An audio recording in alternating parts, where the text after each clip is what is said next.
বন্ধুরা, আমরা কিছু সময় আগে মার্বেলের মধ্যে আসতে থাকা খুবই পাওয়ারফুল 10টি ভিলেনকে নিয়ে কথা বলেছিলাম, কিন্তু এই জায়গার মধ্যে আপনার মনে হতে পারে পাওয়ারফুল ভিলেন তো আসছে, মার্বেলের কাছে কি এখনো পর্যন্ত আদেও পাওয়ারফুল সুপারহিরো বেঁচে রয়েছে? হ্যাঁ বন্ধুরা, মার্বেলের কাছে অনেকগুলোই সুপারহিরো রয়েছে যেগুলোকে তারা আসতে থাকা মুভি এবং সিরিজের মধ্যে দেখাতে চলেছে। এবং আজকের এই ভিডিওতে আমরা মার্বেলের এই সমস্ত আপকামিং সুপারহিরোকে নিয়ে কথা বলবো এবং আমরা জানার চেষ্টা করব আসতে থাকা সুপারহিরো গুলো কে কে। কিছু সুপারহিরো আসলে এমন রয়েছে যেগুলোকে মার্বেল নিজের পোস্ট ক্রেডিট সিনের মধ্যে টিজ করিয়ে দিয়েছিল, এবং কিছু কিছু সুপারহিরো এমন রয়েছে যেগুলোকে মার্বেল সিক্রেটলি মুভি এবং সিরিজের মধ্যে দেখাতে চলেছে। এমনকি কিছু কিছু সুপারহিরো এমন রয়েছে যাদেরকে মার্বেল ফ্যান্সরা অনেকটাই পছন্দ করে, কিন্তু তাদেরকে এখনো পর্যন্ত এমসিইউর মধ্যে দেখানো হয়নি, কিন্তু তারা খুব কম সময়ের মধ্যে এমসিইউর মধ্যে জয়েন হতে চলেছে। বন্ধুরা, তাই আজকের এই ভিডিওটি অনেকটাই বেশি মানে ইন্টারেস্টিং হতে চলেছে, তাই বন্ধুরা ভিডিওটিকে শেষ পর্যন্ত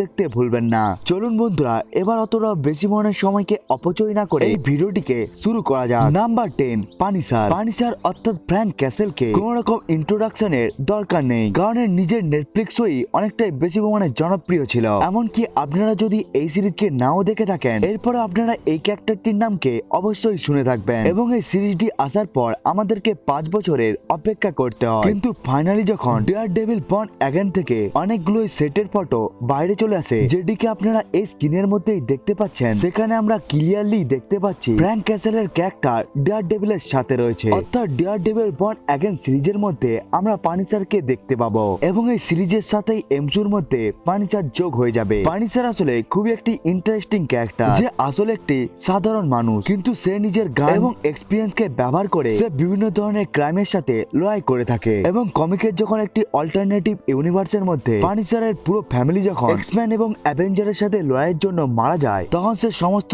এক্সম্যান এবং অ্যাভেঞ্জারকেও মেরে দেয়, এবং ওই কমিকটির নাম ছিল পানিসার কিল দা অল মার্বেল ইউনিভার্স। অর্থাৎ পানিসার একটি হিউম্যান হওয়ার পরেও সে অনেকটাই পাওয়ারফুল একটি ক্যারেক্টার, এই জন্য তার স্টোরিও অনেকটাই ইন্টারেস্টিং। নাম্বার 9, গ্যাম্বেটকে আসলে এমসিইউর ফ্যানরা এই জন্যই জানতে পেরেছে কারণ তাকে ডেডপুল এন্ড উলভারিন মুভির মধ্যে দেখা গিয়েছিল। এসব ছাড়াও এর অ্যাপিয়ারেন্স, এর পাওয়ার এবং ফাইটিং স্টাইলকে অনেক মানুষেরাই পছন্দ করেছিল, কিন্তু যারা আসলে মার্বেলের ডাইহার্ড ফ্যান তারা গ্যাম্বেটকে জানে এক্সম্যানের 1997 ইস্যু থেকে। এক্সম্যান 97 এর মধ্যে আমরা দেখতে পেয়েছিলাম গ্যাম্বেট আসলে কেমন ভাবে জেনোসাকে বাঁচিয়েছিল, এবং এই সময়ের মধ্যে সে নিজেকে স্যাক্রিফাইসও করে দিয়েছিল, এবং এটি অনেকটাই হার্ট টাচিং মোমেন্ট ছিল, এবং এই জায়গা থেকে আমরা গ্যাম্বেটের আসল পাওয়ারকে দেখতে পাই। কিন্তু এরপরে অনেক মার্বেল ফ্যানরা গ্যাম্বেটকে জেনে থাকবে এক্সম্যান অরিজিন উলভারিন মুভি থেকে। এই মুভির মধ্যে আমরা উলভারিনের অরিজিনকে দেখতে পেয়েছিলাম, এবং এই মুভির সাথে ডেডপুলকে ইন্ট্রোডিউস করানো হয়েছিল, এমনকি এই মুভির মধ্যে গ্যাম্বেটকেও দেখানো হয়েছিল, এবং ফক্স স্টুডিও চিন্তা করছিল তারা গ্যাম্বেটকে নিয়ে একটি প্রপার মুভি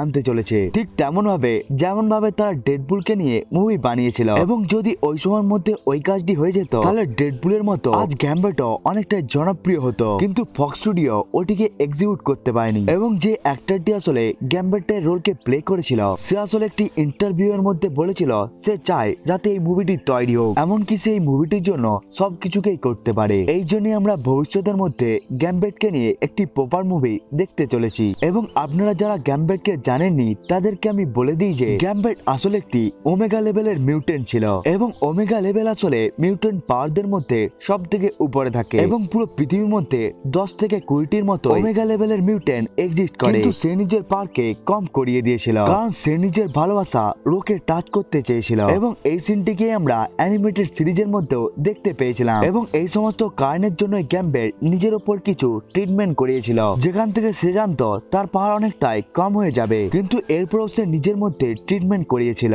গ্যাম্বেটের পাওয়ারকে কম করার পরেও তার পাওয়ার আলফা লেভেলের মধ্যে সব থেকে উপরে রয়েছে। হ্যাঁ, সে এখন ওমেগা লেভেলের মিউটেন্ট নয়, কিন্তু সে আলফা লেভেল মিউটেন্টদের মধ্যে সব থেকে উপরে রয়েছে। Number 8, black night. ইটারনাল মুভির পোস্ট ক্রেডিট সিনে আমরা দেখতে পেয়েছিলাম যখন সার্সিকে সিলিস্টার নিয়ে চলে যায়, তখন তার লাভ ইন্টারেস্ট কিট হ্যারিংটনের ক্যারেক্টার পুরনো একটি বাক্স থেকে পুরনো একটি অস্ত্রকে বাইরে বার করে নেয়, কারণ সে সার্সিকে বাঁচাতে চেয়েছিল। কিন্তু আপনারা যদি না জেনে থাকেন তাহলে এই শটটি হলো ডার্ক সোলের, এবং এই ক্যারেক্টারটি হলো ব্ল্যাক নাইটের ক্যারেক্টার, এবং এই শটটি আসলে জেনারেশনের সাহায্যে একটি জায়গা থেকে আরেকটি জায়গার মধ্যে চলে যায়। এবং এই শটটির গুরুত্বপূর্ণ কথা হলো এই যে থরের অপোজিটে আসলে যতগুলো ক্যারেক্টার আসলে মিওনিরের জন্য আনবার্দি হবে, ততটাই পাওয়ারফুল আসলে এই অস্ত্রটি হয়ে যাবে। এসব ছাড়াও এই শটটি মানুষ মানুষের মাইন্ডকেও কার্ভ করে দিতে পারে। এই জন্য এই ক্যারেক্টারটি অনেকটা ইন্টারেস্টিং এবং তার অস্ত্রটিও অনেকটাই ইন্টারেস্টিং এবং খুব তাড়াতাড়ি আমরা ব্ল্যাক নাইটের ক্যারেক্টারকে এমসিইউর মধ্যে দেখতে পাবো।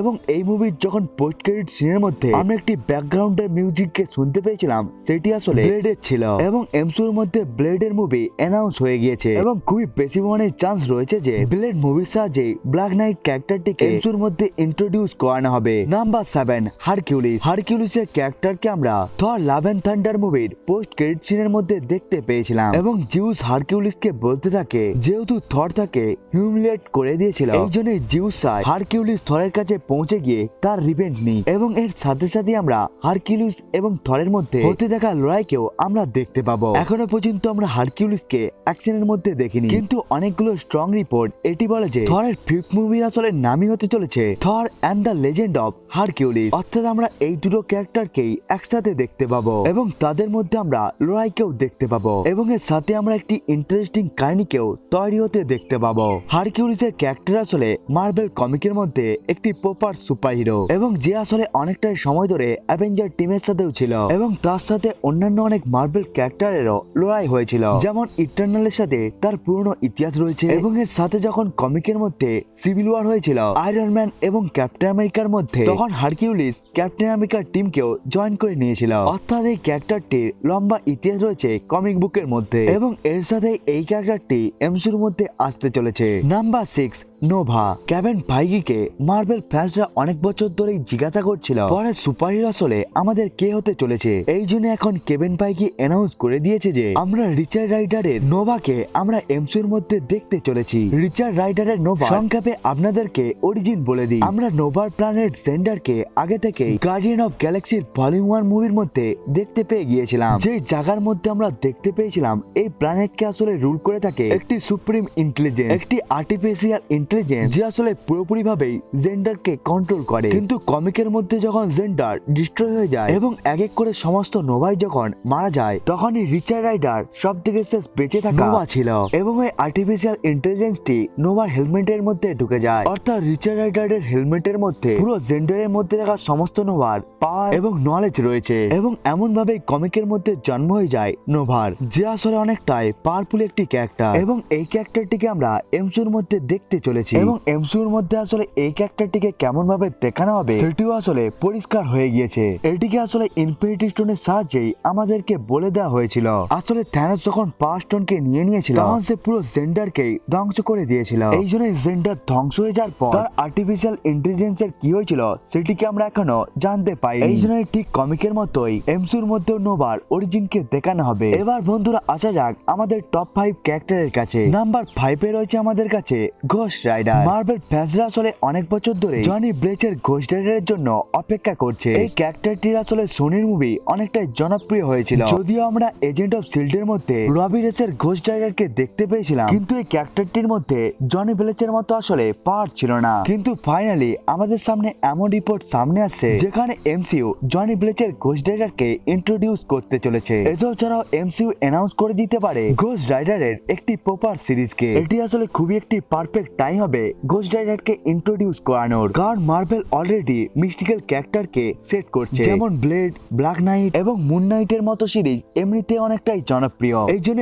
ঘোস্ট রাইডার যদি এই সমস্ত ক্যারেক্টারদের সাথে এসে যায় তাহলে মার্বেলের ক্যারেক্টারগুলো আরো বেশি মানে ইন্টারেস্টিং হয়ে যাবে। এবং আপনারা যদি চিন্তা করেন কমিকের মধ্যে ঘোস্ট রাইডার কতটা পাওয়ারফুল, তাহলে আমি আপনাদেরকে বলে দিই যে একটি কমিকের মধ্যে ঘোস্ট রাইডার ডক্টর স্ট্রেঞ্জকেও মেরে দিয়েছিল এবং ঘোস্ট রাইডারের মধ্যে থেকে যখন জেরাথস একেবারে বেরিয়ে পড়েছিল তখন গড অফ থান্ডার থর তাকে আটকাতে পারেনি। এই জন্য স্কারলেট উইচ এবং রোককে একসাথে আসতে হয় ঘোস্ট রাইডারকে হারানোর জন্য। এখান থেকে আপনারা বুঝতে পারছেন ঘোস্ট রাইডার আসলে কতটা পাওয়ারফুল। Number 4, silver surfer. যেমন ভাবে ফ্যান্টাস্টিক ফোর মুভির সাহায্যে আমাদেরকে গ্যালাক্টাসকে দেখানো হবে, এই জন্য আমরা সিলভার সার্ফারের ক্যারেক্টারকেও অবশ্যই দেখতে পাবো। সিলভার সার্ফারের আসলে অরিজিন এমন ভাবে রয়েছে যখন গ্যালাক্টাস তার প্ল্যানেটকে খাওয়ার জন্য এসে যায় তখন সিলভার সার্ফারের যে হিউম্যান ভার্সনটি ছিল ছিল সে গ্যালাক্টাসকে রিকোয়েস্ট করতে থাকে এবং এর উত্তরে গ্যালাক্টাস বলতে থাকে সে যদি তার কসমিক পাওয়ারকে নিয়ে নেয় এবং সে যদি তার সার্ভেন্টে পরিবর্তন হয়ে যায় তাহলে সে সিলভার সার্পারের প্ল্যানেটকে ছেড়ে দিবে এবং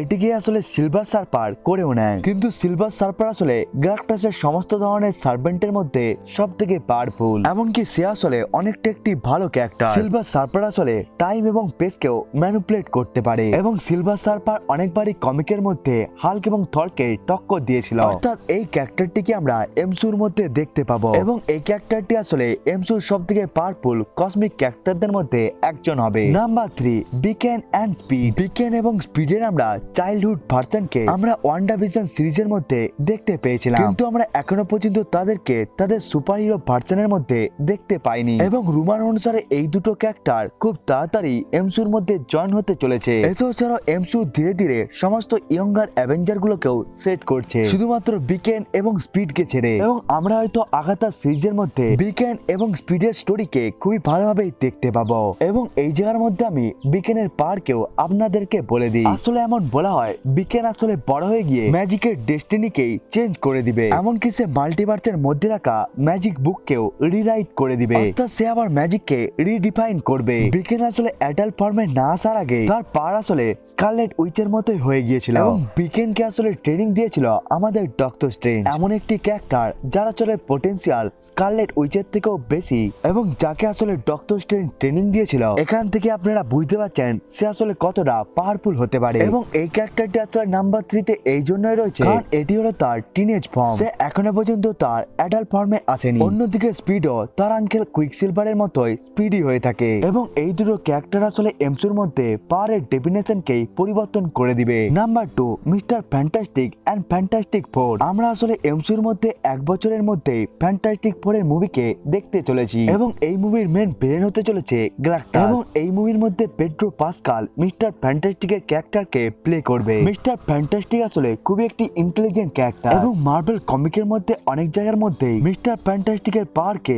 আয়রন ম্যানের থেকে উপরে রাখা হয়েছিল। এছাড়াও আমরা এমসিইউর মধ্যে দেখতে পেয়েছিলাম মিস্টার ফ্যান্টাস্টিকের আসলে যে ভেরিয়েন্টকে আমাদেরকে দেখানো হয়েছিল সে আসলে আল্ট্রন বটকে নিজেই নিয়ন্ত্রণ করছিল, অর্থাৎ যে আল্ট্রনের সাথে লড়াই করার জন্য অ্যাভেঞ্জাররা স্ট্রাগল করছিল তাকে ধরার জন্য এবং তাকে আটকানোর জন্য, কিন্তু মিস্টার ফ্যান্টাস্টিক তাকে একাই নিয়ন্ত্রণ করে নিয়েছিল। অর্থাৎ মিস্টার ফ্যান্টাস্টিক অনেকটাই পাওয়ারফুল এবং ফ্যান্টাস্টিক ফোরের প্রত্যেকটি মেম্বারই নিজেদের পাওয়ার হিসাবে খুবই বেশি পরিমাণে পাওয়ারফুল, সেটি দ্য হিউম্যান টর্চি হোক এবং দ্য থিংই হোক না কেন। এবং এই সমস্ত ক্যারেক্টার গুলোকে আমরা এমসিইউর মধ্যে এক বছরের মধ্যে দেখতে চলেছি। Number 1, sentry. সেন্ট্রি আসলে হলো এমন একটি ক্যারেক্টার যাকে আমি আমার টপ 10 ভিলেনের লিস্টেও রেখেছিলাম, কিন্তু এই জায়গার মধ্যে আপনারা মনে করতে পারেন তাহলে সেন্ট্রি কেমন ভাবে এই হিরোর লিস্টে রয়েছে। সেন্ট্রি আসলে থান্ডারবোল্ট মুভির মধ্যে একটি বিপদ হিসাবেই আমাদের সামনে আসবে, কারণ আমরা থান্ডারবোল্টের লিকের মধ্যে ক্লিয়ারলি দেখতে পেয়েছিলাম সেন্ট্রিকে, যে আসলে সেন্ট্রির লোগোকেই উঠিয়ে নিয়েছিল, যার উপরে আসলে বুলেটের কোন রকম প্রভাব পড়ছিল না। এই জন্য প্রথমে এই ক্যারেক্টারটি